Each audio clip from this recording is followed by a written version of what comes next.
अखेर रब्बी हंगामात बी बियाणे खरेदीसाठी 10,000 रुपये प्रति हेक्टर मदत शेतकऱ्यांच्या खात्यामध्ये जमा करण्यास शासनाने मंजुरी दिली आहे। ही मिळणारी मदत 3 हेक्टरच्या मर्यादेमध्ये मिळणार आहे। ही मदत नेमकी कोणाला मिळणार, कोणत्या जिल्ह्यातील शेतकऱ्यांना ही मदत मिळणार आहे, पाहूयात आजच्या या व्हिडिओमध्ये। Subscribe now and press the bell icon. Never miss an update. नमस्कार शेतकरी मित्रांनो, शेतीविषयक माहिती या यूट्यूब चॅनलवर मी तुम्हा सर्वांचं स्वागत करतो। मित्रांनो, दिनांक 4 नोव्हेंबर 2025 रोजी राज्य शासनाने एकूण 4 शासन निर्णय निर्गमित केले, ज्यानुसार राज्यामध्ये अतिवृष्टी व पूर परिस्थितीमुळे जून ते सप्टेंबर या कालावधीत शेतकऱ्यांचे प्रचंड नुकसान झाले। त्यासाठी शेतकऱ्यांना आता रब्बी हंगामात बियाणे खरेदीसाठी 10,000 रुपये प्रति हेक्टरी मदत वितरित करण्यास मंजुरी दिली आहे। ही मदत सरसकट मिळणार नसून नुकसानग्रस्त शेतकऱ्यांना मिळणार आहे। पाहूयात कोणकोणत्या जिल्ह्यातील एकूण किती शेतकऱ्यांना मदत दिली जाणार आहे। पहिला GR पाहूयात, ज्यामध्ये नागपूर विभागातील नागपूर जिल्ह्यातील 1,12,900 शेतकऱ्यांना 92,81,34,000 रुपये, भंडारा जिल्ह्याकरिता 9,04,03,000 रुपये निधी आहे, ज्यामध्ये नुकसानग्रस्त शेतकरी आहेत 27,302। गोंदिया जिल्ह्याला 2,56,78,000 रुपये, नुकसानग्रस्त शेतकरी संख्या आहे 6,755। चंद्रपूरसाठी 110,30,94,000 रुपये, शेतकरी आहेत 1,25,603। गडचिरोली जिल्ह्यासाठी निधी आहे 13,26,57,000 रुपये, तर नुकसानग्रस्त शेतकरी आहेत 24,009।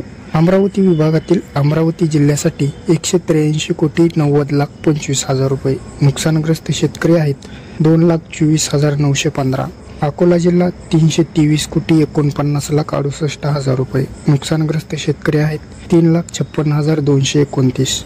यवतमाळ जिल्हा 638,15,82,000 रुपये, नुकसानग्रस्त शेतकरी आहेत 5,23,345। बुलढाणा जिल्हा 610,57,28,000 रुपये, नुकसानग्रस्त शेतकरी आहेत 6,85,338।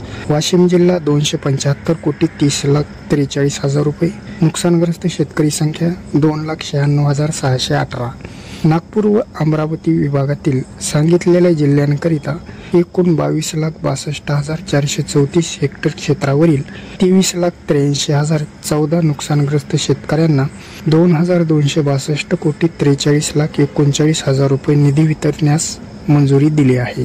यानंतर दुसऱ्या GR मध्ये आपण पाहू शकता, कोकण विभागातील येथे बघा, जून मधील नुकसानीसाठी रायगड, रत्नागिरी, सिंधुदुर्ग जिल्ह्यांसाठी 18,26,000 रुपये, नुकसानग्रस्त शेतकरी आहेत 1,904। जुलै महिन्यातील रायगड, रत्नागिरी आणि सिंधुदुर्ग या जिल्ह्यांत नुकसान झालेले शेतकरी आहेत 308, यासाठी 6,85,000 रुपये। ऑगस्ट महिन्यातील नुकसान ठाणे, रायगड, रत्नागिरी आणि सिंधुदुर्ग जिल्ह्यांतील 941 शेतकरी, मंजूर निधी आहे 19,50,000 रुपये। सप्टेंबर महिन्यातील पालघर, ठाणे, रायगड, रत्नागिरी आणि सिंधुदुर्ग जिल्ह्यांतील नुकसानग्रस्त शेतकरी आहेत 1,05,239, तर निधी आहे 29,23,43,000 रुपये। तर पुणे विभागातील जून ते सप्टेंबर कालावधीत झालेल्या नुकसानीसाठी पुणे जिल्हा शेतकरी आहेत 53,104, मंजूर केलेला निधी आहे 23,34,95,000 रुपये। सांगली जिल्हा 99,20,19,000 रुपये, शेतकरी आहेत 1,62,998। नागपूर विभागातील वर्धा जिल्ह्याला 282,31,18,000 रुपये, नुकसानग्रस्त शेतकरी आहेत 2,34,561।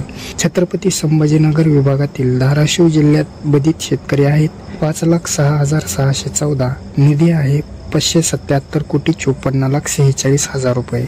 लातूर जिल्ह्याला 565,58,57,000 रुपये, बाधित शेतकऱ्यांची संख्या आहे 5,19,274। परभणी जिल्ह्याला 495,11,02,000 रुपये, बाधित शेतकरी संख्या आहे 4,39,297। त्यानंतर छत्रपती संभाजीनगर जिल्ह्याला 608,95,68,000 रुपये, बाधित शेतकरी संख्या आहे 6,88,345। हिंगोली जिल्ह्याला 341,28,41,000 रुपये, बाधित शेतकऱ्यांची संख्या आहे 2,97,709। नांदेड जिल्ह्याला 727,93,24,000 रुपये. बाधित शेतकऱ्यांची संख्या आहे 7,80,327. बीड जिल्ह्याला 708,08,57,000 रुपये. यामध्ये नुकसानग्रस्त शेतकऱ्यांची संख्या आहे 7,37,610. जालना जिल्ह्याला 461,51,66,000 रुपये. बाधित शेतकऱ्यांची संख्या आहे 6,21,388. पुणे विभागातील सोलापूर जिल्ह्याला 652,06,55,000 रुपये आणि बाधित शेतकरी संख्या आहे 7,82,127.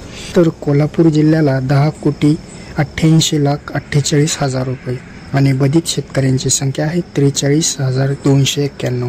अशा प्रकारे दिनांक 4 नोव्हेंबर रोजी राज्य शासनाच्या माध्यमातून 4 वेगवेगळे GR काढण्यात आले, ज्याद्वारे रब्बी हंगामातील बी बियाणे खतांच्या खरेदीकरिता एक अर्थसहाय्य मदत म्हणून नुकसानग्रस्त शेतकऱ्यांना हेक्टरी 10,000 रुपये 3 हेक्टरच्या मर्यादेमध्ये अनुदान थेट त्यांच्या बँक खात्यावर वितरित करण्यास राज्य शासनाने मंजुरी दिली आहे. व्हिडिओमध्ये सांगितलेल्या जिल्ह्यातील नुकसानग्रस्त शेतकऱ्यांना ही मदत मिळणार आहे. व्हिडिओ जास्तीत जास्त शेअर करा, जेणेकरून आपल्या सर्व शेतकरी बांधवांना ही माहिती मिळेल.